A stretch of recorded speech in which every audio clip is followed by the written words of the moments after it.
So next topic is geometrical interpretation of first order PDE. Basically ये सिर्फ geometrical interpretation नहीं है, यहाँ पर आपको एक तरीके से आप कह सकते हैं कि आपको first order partial differential equation का सलूशन आप कैसे फाइंड करते हैं, वो टेक्निक आपको थोड़ा सा यहाँ पर मेथड ऑफ कैरेक्टरिस्टिक्स पूरी तरह से नहीं मिलेगा, लेकिन कैरेक्टरिस्टिक्स आपको कैसे मिलती हैं, किस तरह के कर्व्स को आप कैरेक्टरिस्टिक कहते हैं, जो नेक्स्ट आप मेथड इसके बाद तुरंत डिस्कस करेंगे सॉल्यूशन प्रोसीजर, वो यहाँ पर एक्सप्लेन किया गया है। मीन्स आप और अगर सिंप्लीफाइड फॉर्म में कहें तो आप ये कह सकते हैं कि कोई भी सरफेस किसी पार्शियल डिफरेंशियल इक्वेशन का सॉल्यूशन कैसे बनता है वो यहाँ पर आपको एक्सप्लेन किया गया। Okay, so let's start. तो सबसे पहले हमने इसको पूरा बहुत सिंप्लीफाइड फॉर्म में लिखने की मैंने कोशिश की थी पिछली बार भी, और बाकी बुक में देखेंगे तो काफी थ्योरी इन्होंने लिखी है। मैंने कोशिश की है कि जितना मिनिमम से आपका काम चल सके उसको यहाँ पर कॉपी करूं। सो सबसे पहले मैंने एक क्वासी लीनियर फॉर्म कंसीडर की। क्वासी लीनियर कंसीडर करने के पीछे का रीजन ये है क्योंकि क्वासी लीनियर पर आपके पास जो भी कंडीशन अगर होल्ड हो जाएगी तो उसमें आप सेमी लीनियर और लीनियर पे ऑटोमेटिकली आप करवा देंगे, ठीक है, जो सॉल्यूशंस को लेके, क्योंकि वो सारे इसी के पार्ट हैं। अगर हम रिस्ट्रिक्ट रहे कि लीनियर पे ही केवल हम किसी सॉल्यूशन को दिखा पाए तो हमारे पास फिर ये जनरलाइज करना मुश्किल होगा कि ये इसके बड़े डोमेन पर भी मींस क्वासी लीनियर के लिए भी होल्ड होगा। अब इसको आप रिंग ग्रुप थ्योरी और उन सबसे कनेक्ट मत करिए, वहां पर इसका रिवर्स प्रोसेस होता है, ठीक है, क्योंकि वहां पर क्या होता है कि जैसे जब हम कोई भी प्रॉपर्टी देखे, सपोज आप अलजेब्रा की बात कर लें, ठीक है, उसमें आपने जैसे देखा कि नेचुरल नंबर पे जो प्रॉपर्टीज होल्ड हो रही हैं वो सारी की सारी प्रॉपर्टीज आपकी ऑटोमेटिकली इंटीजर्स पे होल्ड होती हैं, वो सारी की सारी प्रॉपर्टीज ऑटोमेटिकली रियल नंबर्स पे होल्ड होती हैं, लेकिन रियल नंबर पे होल्ड होने वाली सारी प्रॉपर्टीज नेचुरल नंबर पर नहीं होती। तो वहां पर थोड़ा रिवर्स प्रोसेस अलग है, यहाँ का थोड़ा प्रोसेस अलग है। और जो सिंप्लीफिकेशन है, जब हम क्वासी लीनियर को सॉल्व कर लेंगे सेम उसी प्रोसीजर से हम लीनियर सेमी लीनियर को भी प्रोसीड कर सकते हैं। तो सबसे पहले मैंने यहाँ पर एक क्वासी लीनियर इक्वेशन कंसीडर कर ली, पार्शियल डिफरेंशियल इक्वेशन। उसका पॉसिबल सॉल्यूशन सॉरी एज्यूम किया हुआ है हमारी तरफ से कि इसका जो सॉल्यूशन होगा वो u equal to you x Y form में होगा।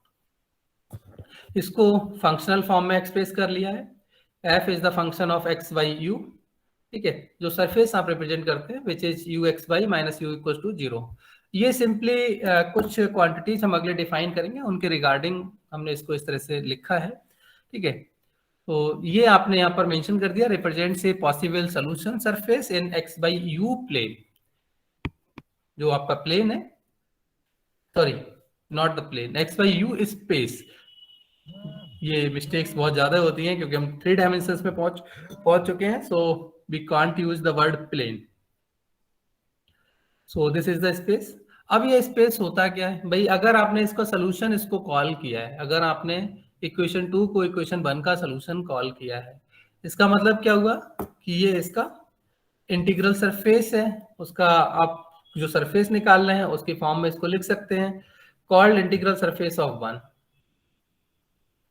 अब एक हमने कोई आर्बिट्ररी पॉइंट लिया है इस सोल्यूशन सरफेस पर, ठीक है, जो हमारे पास रिप्रेजेंट किया गया है एक्स वाई यू से। एक कोई भी आर्बिट्ररी पॉइंट आपने सोल्यूशन सरफेस पे कॉल कर लिया। मैं यहाँ पर इसका फिगर बहुत अच्छे से नहीं बना पाऊंगा, सॉरी, बट फिर भी कोशिश करूंगा कहीं पर थोड़ा सा रिफ्लेक्ट कराने की, क्योंकि 3 डायमेंशनल फिगर है, आप उस पर कोई एक आर्बिट्ररी पॉइंट ले रहे हैं और उसको पूरी तरीके से अच्छे से रिफ्लेक्ट करना is not a easy task. So just जैसे आप यहाँ पर ये कह सकते हो कि ये आपने कोई पॉइंट ले लिया एक्स वाई यू, ठीक है, सरफेस पे लिया है, अभी केवल इस सी पे नहीं लिया है, तो ये थोड़ा सा एक बड़ा इशू है, इसलिए हम इसको नहीं लिखना चाह रहे थे। तो एक इस तरह से सरफेस पे आपने कोई कर्व भी बना सकते हो, उस पर कोई आपने पॉइंट ले लिया है। अब हम इस पॉइंट पर कैलकुलस में सारा काम बहुत अच्छे से करके आए हैं, तो हम आई होप, मुझे लगता है कि हम लोगों की दिक्कत नहीं होनी चाहिए। इस पर्टिकुलर पॉइंट पर इस सॉल्यूशन सरफेस की या इस सरफेस का ग्रेडियंट वेक्टर मैं लिखना चाहता हूं। So what is the gradient vector of this surface, surface is given by equation 2। भाई जल्दी से आप में से कोई बताइए कि what is the gradient vector of this equation 2। Sir f के टर्म्स में बता दें, del f by del x i cap. Okay ठीक है बोलते जाइए। Plus del f over del y a plus del f over del z, sorry z नहीं है हमारे पास यू है, so del f over del u के। ठीक है, मैंने उसको कंपोनेंट फॉर्म में लिख दिया। ठीक, f x f y f u, यही होगा।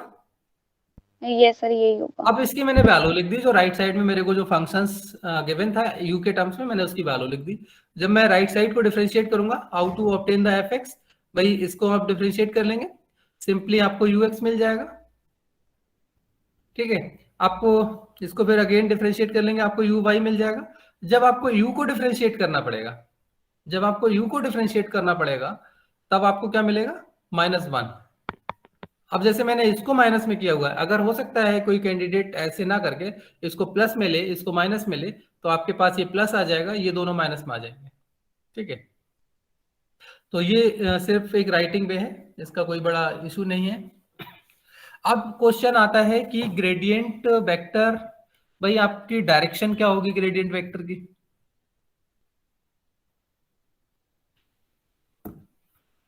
ग्रेडियंट वेक्टर की डायरेक्शन क्या होगी।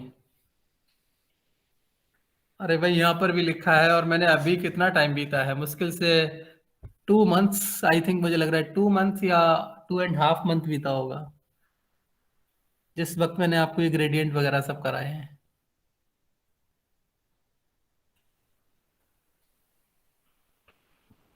Gradient is always normal to the surface at that point.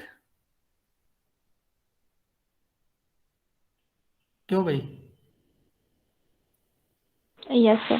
भाई ग्रेडियंट तो यस हमेशा सर। नॉर्मल ही होती है ना। जो टेंजेंट आप ड्रॉ करेंगे, टेंजेंट वेक्टर या टेंजेंट प्लेन ड्रॉ करेंगे, उसके हमेशा क्या मिलेगा, ये परपेंडिकुलर मिलेगा। यानी जो भी आपके पास ये वेक्टर लिखा गया है u x u y and -1, it always perpendicular to the surface.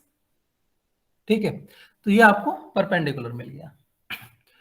अब वो इक्वेशन 1 को हम थोड़ा सा रीराइट करने की कोशिश कर रहे हैं, कुछ एब्रीविएशंस यहाँ पर यूज कर लिए। इक्वेशन 1 वहां पर तो हमने पूरा डिटेल्स में लिखा था, a is the function of x by u, b is the function of x by u and c is the function of x by u. लेकिन अब हमने इसको थोड़ा एब्रीवेटेड फॉर्म में लिख लिया, a u x plus b u y minus c. ठीक है, अब इस इक्वेशन को क्या मैं जो राइट साइड में a b c dot u x u y -1 इस तरह से भी कॉपी कर सकता हूं।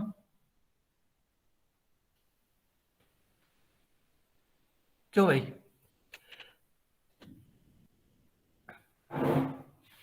Sir which equation you are talking about. Equation one का एब्रीवेटेड फॉर्म लिखा है। ए को मैंने जो उसके coefficients x y z x Y u जो इसमें लिखे हुए थे फंक्शंस, वो मैंने नहीं लिए वेरिएबल्स, सिर्फ ए लिख दिया है। ठीक है, ए आपका अभी भी function of x Y u ही है, बी अभी भी आपका function of x Y u ही है, c as it is x Y u function ही है। मैं इस इक्वेशन की बात कर रहा हूँ जो इक्वेशन बन दी है, ये एज इट इज है, बस सिर्फ उसको लिखने के तौर पर मैंने वहां एब्रीवेटेड फॉर्म में लिख दिया है। ठीक, तो क्या मैं इस इक्वेशन को इस तरीके से रिप्रेजेंट कर सकता हूं।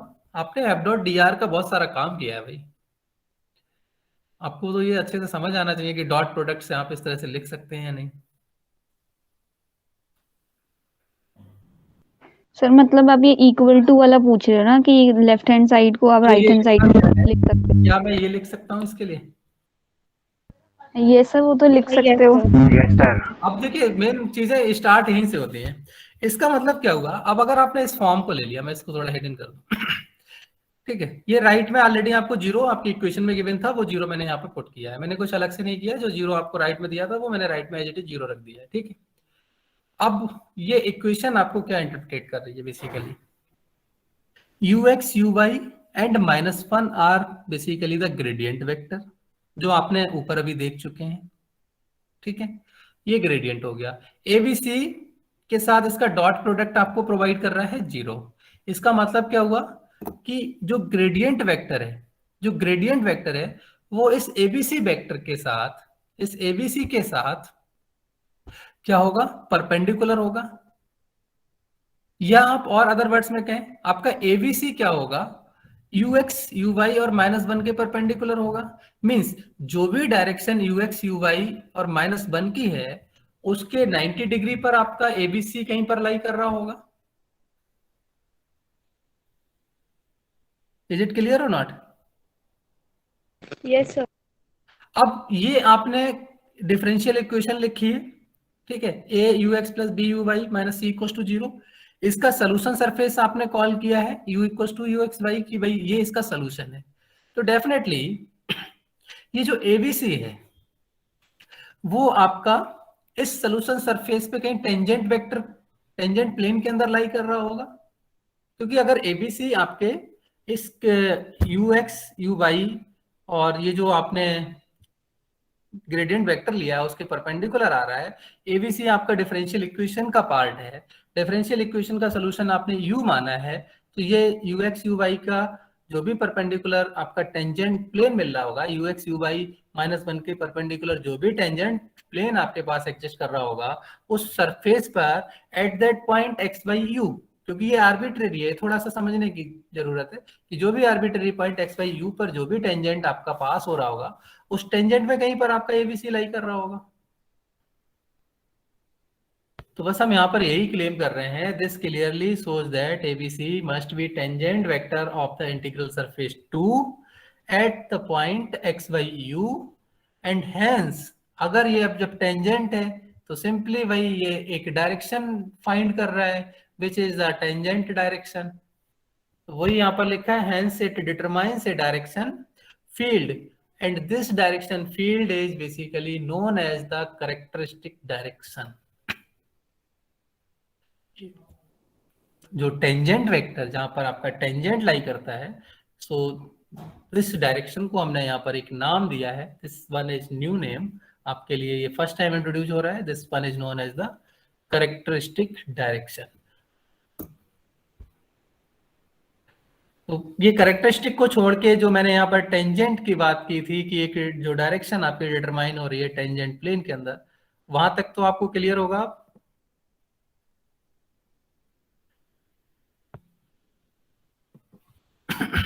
चलिए, इसके बाद थोड़ी सी लैंग्वेज यूज की है, कुछ भी नहीं है, उसको मैं बहुत ज्यादा यहाँ पर फोकस भी नहीं कर रहा हूँ। सिर्फ वन वर्ड्स में आपको ऐसे ही डायरेक्ट में बता देता हूँ कि आपने एबीसी आपके टेंजेंट वेक्टर की डायरेक्शन में आपको मिल गए। इट मींस ये जो भी आपका सरफेस है उस पर कहीं लाई कर रहे हैं। आपका ग्रेडियंट वेक्टर ऑलरेडी आप डिफाइन कर चुके हैं। अब सबसे पहला एक क्वेश्चन और भी आता है, ये तभी पॉसिबल होगा आपको टेंजेंट वेक्टर्स ये तभी इसके परपेंडिकुलर मिलेंगे ग्रेडियंट के, if and only if the gradient vector must be non zero. अगर ग्रेडियंट वेक्टर जीरो हो गया then you can't interpret anything, आपको कुछ भी नहीं पता चलेगा कि भाई एबीसी कहाँ है। तो gradient vector must be non zero, ठीक है। इसी कंडीशन को हमने यहाँ पर अगले मेंशन भी किया है कि ग्रेडियंट हमारा हमेशा नॉन जीरो होना चाहिए, तभी हम इस सारे प्रोसेस को कर सकते हैं। अगले अब मैंने यहाँ पर कुछ अलग नहीं किया है, सिर्फ और सिर्फ इस कैरेक्टरिस्टिक डायरेक्शन फील्ड के थ्रू एक कर्व डिटरमाइन करने की कोशिश की है, and that curve is basically known as the characteristic curve. तो यहाँ पर अब लिखा है a curve in x by u space whose tangent at every point coincides with the characteristic direction field ABC is called the characteristic curve. ये एक definition है, और अब इसी से हम इसको कैरेक्टरिस्टिक कर्व्स वो क्या होंगे, वो इक्वेशंस क्या होंगी, उनको डिफाइन कर रहे हैं। तो सिंपली ये सी मैंने यहाँ पर कॉल किया है, this c is basically the curve, इस कर्व की ही हम बात कर रहे हैं। अब इस कर्व की हम पैरामीट्रिक इक्वेशंस कॉल कर लेते हैं, say may be the x equals to xt, y equals to yt and u equals to ut।